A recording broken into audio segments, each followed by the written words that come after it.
नाज़रीन, जो भी हम कुरान पाक, दरूद पाक, इस्तग़फ़ार वगैरह पढ़ते हैं या ज़िक्र वगैरह पढ़ते हैं और उसका सवाब मुर्दों को बख्शते हैं, तो वो सवाब उन्हें पहुंचता है या नहीं?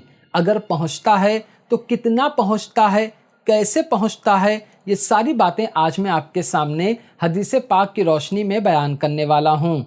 सबसे पहले तो आप ये सुनिए कि जो भी हम दुआ करते हैं, ज़ाहिर सी बात है जब किसी का इंतकाल होता है तो हम उसके लिए मग़फ़िरत की दुआ करते हैं, या अल्लाह उसके गुनाह माफ़ फरमा, उसके छोटे बड़े गुनाह सगीरा गुनाह कबीरा को माफ़ फरमा, इस तरह दुआ करते हैं ना। या आपको नहीं आता तो कोई हज़रत आपके इधर आते होंगे फ़ातिहा पढ़ने, वो दुआ करते होंगे।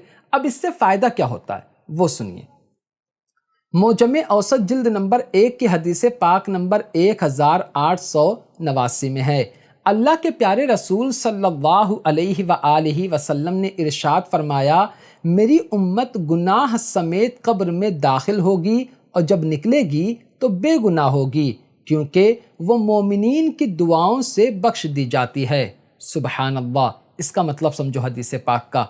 देखो, जब कोई इंसान मरता है तो जाहिर सी बात है उसके साथ उसका अच्छा अमल होता है, उसके साथ उसका बुरा अमल होता है। तो जैसे ही उसका इंतकाल होता है, लोग उसके लिए दुआ करने लगते हैं, कुरान ख़वानी करते हैं, फ़ातिहा करते हैं, तीजा करते हैं, 40वां करते हैं, और ये सब में क्या होता है, उसके लिए मग़फ़िरत की दुआ होती है, उसको कुरान पाक पढ़कर बख्शा जाता है। तो मतलब उसके लिए दुआ की जाती है। कहने का मतलब ये कि उसके लिए मग़फ़िरत की दुआ की जाती है। तो हमारे आका फरमा रहे हैं कि वो अपने गुनाहों के साथ दाखिल होते हैं, लेकिन जब क़यामत में कल वो उठेंगे मैदान महशर की तरफ जाने के लिए, तो जो उनके गुनाह है वो मिटा दिए जाएंगे, माफ़ कर दिए जाएंगे। क्यों? क्योंकि जो मोमिनीन उनके लिए दुआएं करते हैं, उन दुआ की बरकत से उनके जो गुनाह हैं माफ़ कर दिए जाते हैं। तो इससे पता चलता है कि ज़िंदा लोग जो मुर्दों के लिए दुआ करते हैं, इससे उनको फ़ायदा होता है, उनके जो गुनाह है अल्लाह तबारक व ताला मिटा देता है। अब मैं आपको ये बताऊंगा, जो कुछ हम उनके लिए इसाले सवाब करते हैं, चाहे वो कुरान पाक हो, सदका वो खैरात हो, उनकी तरफ से किसी को मदद करना हो, गरीब को पैसा देना हो, जो भी हम करते हैं ज़िक्र अस्कार, वो पहुँचता कैसे है और वो किस सूरत में पहुँचता है वो सुनिए। किताब शरहुस सुदूर सफ़ा नंबर 305 में है, एक बुज़ुर्ग ने अपने मरहूम भाई को ख्वाब में देखकर पूछा, क्या ज़िंदा लोगों की दुआ तुम लोगों को पहुँचती है?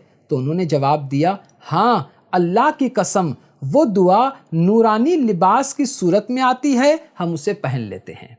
सुबहान अल्लाह। यानी देखो, जो हम दुआ करते हैं ज़िंदा लोग, वो उनको पहुँचती है, और वो आती कैसे? नूरानी लिबास रहता है वो, और वो उसको पहन लेते हैं। तो मतलब ये हुआ कि जो कुछ हम पढ़ते हैं इसका सवाब उनको पहुंचता है, इसलिए हमको ज़्यादा से ज़्यादा उनके लिए इसाले सवाब करना चाहिए। देखिए, एक और हवाला है उसी किताब का, सुनिए।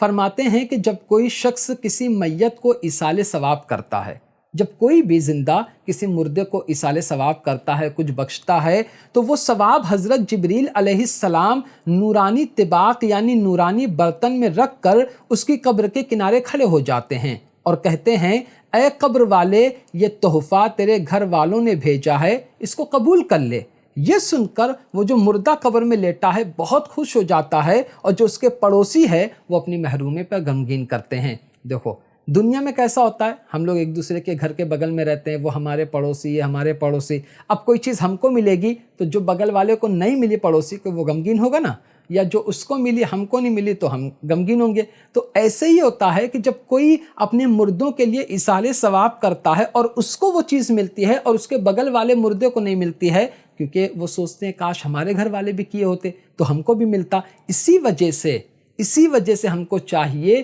कि अपने मुर्दों के लिए ज़्यादा से ज़्यादा इसाले सवाब करें, ज़्यादा से ज़्यादा उनके लिए मग़फ़िरत की दुआ करें। अब आप कहेंगे, हज़रत चलिए आपने तो बता दिया कि हाँ बहुत सवाब पहुँचता है, लेकिन हमको तो फ़ातिहा पढ़ने का तरीका ही नहीं आता, हमको तो इसाले सवाब करना नहीं आता, हमको कुरान पाक पढ़ना नहीं आता, तो हम क्या पढ़ के इसाले सवाब करें? तो मुझे अगर आप लोग ज़्यादा कमेंट करके बताओगे तो इंशाअल्लाह बहुत जल्दी मैं इसाले सवाब करने का, फ़ातिहा पढ़ने का या मुर्दों को इसाले सवाब करने का ऐसा आसान तरीका बताऊंगा कि जिसको कुछ भी नहीं आता है, जिसको नहीं आता है, वो भी चलते फिरते हज़ारों नेकियां और कई कुरान पाक का सवाब अपने मुर्दों को इसाले सवाब कर सकता है। तो उम्मीद करता हूं कि ये सारी बातें आप काफ़ी अच्छी तरह से समझ गए होंगे। एक और حدیث پاک سن لو، ابھی ویڈیو مکمل نہیں ہوئی ہے کیونکہ سب سے مین حدیث پاک یہی ہے۔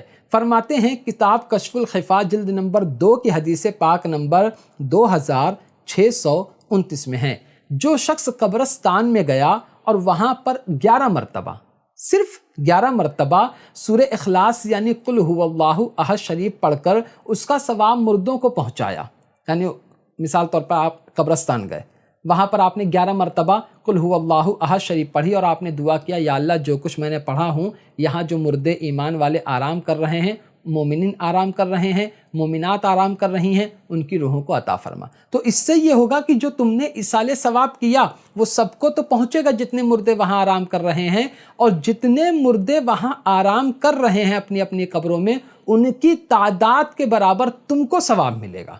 تو یہاں سے یہ بھی سمجھ میں آیا کہ جب ہم مردوں کو ایصال ثواب کرتے ہیں تو ان کو تو فائدہ پہنچتا ہی ہے، ہم کو بھی فائدہ پہنچتا ہے، کیونکہ جو ہم قرآن پاک پڑھ رہے ہیں، ہم جو ذکر کر رہے ہیں، اس کا فائدہ ہمیں بھی ہوتا ہے۔ تو امید کرتا ہوں کہ اب آپ سمجھ گئے ہوں گے کہ جو کچھ قرآن پاک ہم پڑھتے ہیں اس کا ثواب مردوں کو پہنچتا ہے، بے شک پہنچتا ہے۔ تو آج کی ویڈیو میں صرف اتنا ہی۔ السلام علیکم۔